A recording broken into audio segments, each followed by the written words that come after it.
కాబట్టి ఈ పండగ వచ్చిందంటే చాలా మంది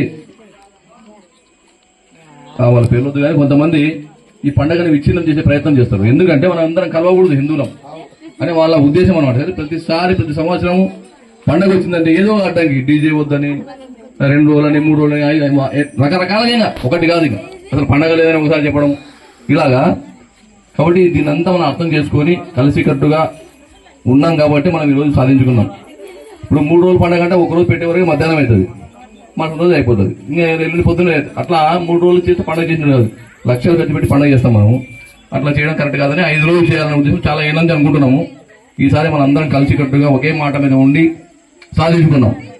కాబట్టి ఇలాగ మనం అందరం ఎప్పుడు కలిసి ఉండడం వల్లనే ఏదైనా సాధ్యం చేయగలుగుతాం మనం. కాబట్టి మన పార్టీలో మన సంబంధం లే మనకి, మన ధర్మం హిందూ ధర్మం ముఖ్యం మనకు. ఆ ధర్మం కూడా ఏమైనా చేస్తాం ఎంతో దూరం అయిపోతాం. కాబట్టి మీ సహకారం అందరిది ఎప్పుడు ఇలాగే ఉండాలని కోరుకుంటూ అందరికీ జై శ్రీరామ్.